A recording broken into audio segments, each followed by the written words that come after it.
Hi guys, welcome to my channel. If you're new here, hi, my name is Nicole. I'm a homeschooling mom / part-time work from home mom. My daughter is 11 and has started her 6th grade year, and my son is 4 starting his pre-K year. All right guys, today's video is going to be part 3 of the updated curriculum picks for my son's pre-K year for the year 2025 to 2026.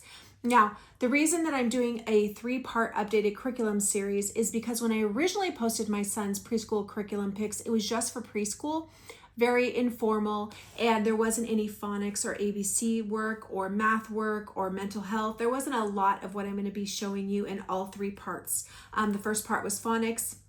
Part 2 is like math, numbers, shapes, colors, sequencing, patterns, logic, art, and the preschool program. Quite a lot. And then this part 3 is mental health and emotional intelligence.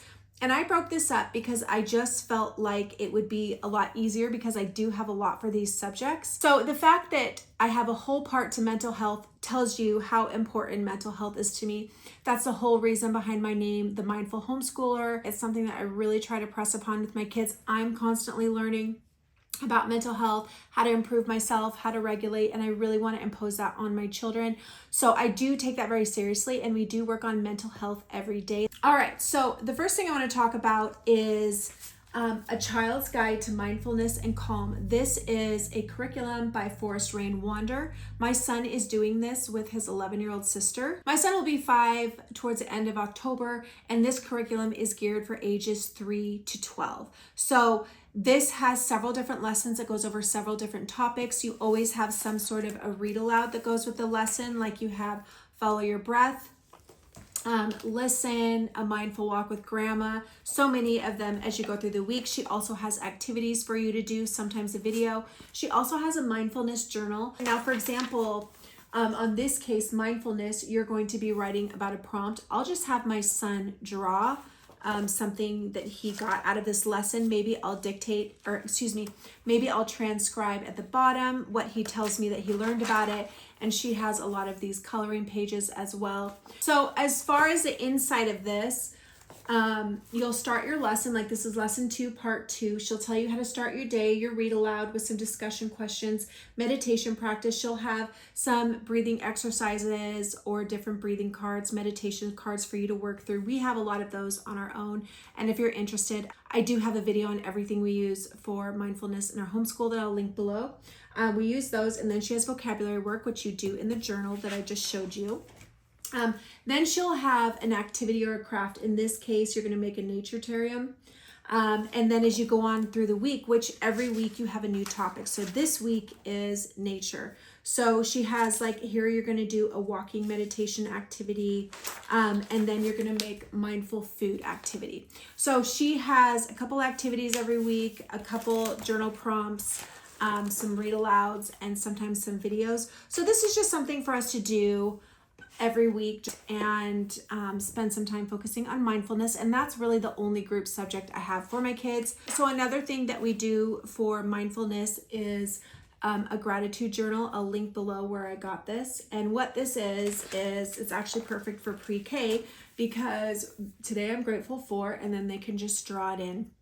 So generally what I'll do is if he only wants to draw one, then I'll have him draw there and I'll write the date, and then he just continues on. So I really like that, to include him in our gratitude practice as often as we can.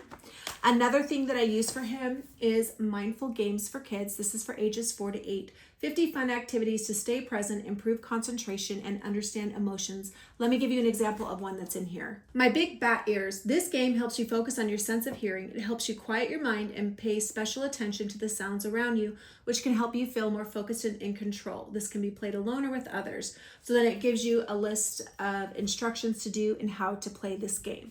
So there are many different activities in here. And is broken down into several different categories. So I really like this, and we're just taking our time getting through it. I have 2 more things, and then I'm going to go through all of the books that I'm going to be reading with my son this year. Okay, so these are ebook cards. I have 2. They're conversation cards. What do I do navigating social experiences? Let me show you some examples. When you're introduced to new people, be sure to use the new friend's name so you remember them. Before you start to eat, wait until everyone else is served. When you meet new people, give a firm handshake, tell them your name, smile, and look them in the eye.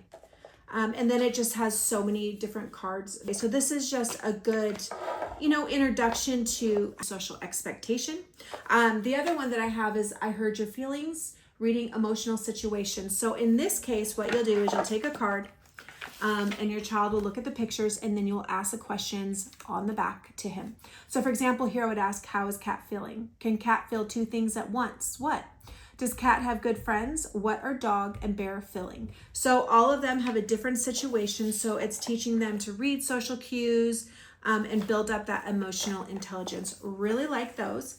So one thing that I really like to do with my daughter, and that I'm going to implement now with my son, is including mental health books to read daily. So my daughter will have a book that she'll read through every single day. A lot of times we'll read it together. Sometimes she'll read it on her own, but for more often than not, we try to do it together and discuss what she reads. So I have all of her books that I'm using in my Part 2 curriculum picks for my daughter's 6th grade year. And her books are obviously bigger because she's older. So for my son, I went through so many different picture books, so many. I went online and found recommendations, checked out tons from the library to find ones that fit what I was trying to impart on my son. Now, I definitely think that you could use this for kindergarten and 1st grade, maybe even 2nd if you wanted as well. But I just have these list of books, and when I'm done, I'll check out the other one from the library. The other thing is I like to read the same book throughout the week. So we do mental health every day. We read twice a week. So at least twice a week we'll be reading the same book, if not daily in our reading time, to just kind of help solidify that. So I'm going to go through all the books that we're reading. I'm not going to give you much details on them because honestly it would just take too long, but these are the ones after a lot of research that I have found that I really want to share with my son. And just so you know, my daughter will absolutely be there when we're reading them. She still loves picture books and always comes and sits down when we're doing read aloud time. So, okay, so I Am Okay to Fill with Carmen Brown. So we've actually read this before. I'm Okay to Feel, I'm Okay to Heal. I really like this book. The next one is a pretty popular series, What Do You Do with an Idea? And this is by Kobe Yamada. Also same series, What Do You Do with a Problem? And then What Do You Do with a Chance? Okay, so then we have another book, Who Are We? All About Being the Same and Being Different by Robbie Harris. And then we have a Sesame Street one, Looking on the Bright Side with Elmo. All right, and then we have Be Happy, a Little Book of Mindfulness by Maddie Bard. And then we have books by Gabby Garcia. And also, just before I go into them, she does have these available on Kindle Unlimited, which I will have to utilize for a few of them because my library didn't have all the books that I want in this series. But the first one is Listening to My Body. The next one is Find Your Calm, a mindful approach to relieve anxiety and grow your bravery. Then we have Santiago's Sadness, Making Room for All Emotions. Amaya's Anger, a mindful understanding of strong emotions. As I mentioned, there's several on Kindle Unlimited that I can't get from the library, and those are The Friend I Need, Finding Joy, Sometimes I Need, and Listening with My Heart. So I will be getting those as well. Okay, and then I have another series, which you may be familiar with this one. This is A Little Scribble Spot by Diane Alber. So this is kind of like the introduction of what all the colors, which are emotions, mean.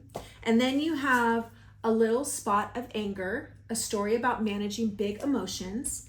Then you have A Little Spot of Confidence, a story about believing in yourself. Then you have A Little Peaceful Spot, a story about mindfulness. And you also have A Little Spot of Happiness, A Little Spot of Love, A Little Spot of Sadness, a story about empathy and compassion, and then A Little Spot of Anxiety, a story about calming your worries. Okay, we're down to maybe 5 or 6 more.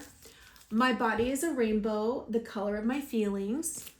Okay, so now we have another series, I Am Human, a book of empathy, and I Am Peace, a book of mindfulness by Susan Verde.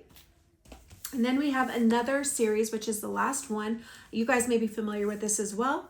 What If Everybody Did That by Ellen Javernick. What If Everybody Said That? And What If Everybody Thought That? Now, as I mentioned in this mindfulness curriculum, we will also be going through several read alouds. As I mentioned, we'll be doing Follow Your Breath, Listen, and I believe there's at least 10 or 12 more read alouds that are included in that curriculum. So like I mentioned, we'll just take one of these books, we'll go through it for the week, and I'll just make sure to have the other book reserved. I have briefly looked through all of these books and looked at the reviews, so I'm really looking forward to starting this tradition with my son now as well. All right, guys, if you have any questions about anything, please let me know. I always love talking to you guys in the comments. If not, I'll see you in my next video. Bye!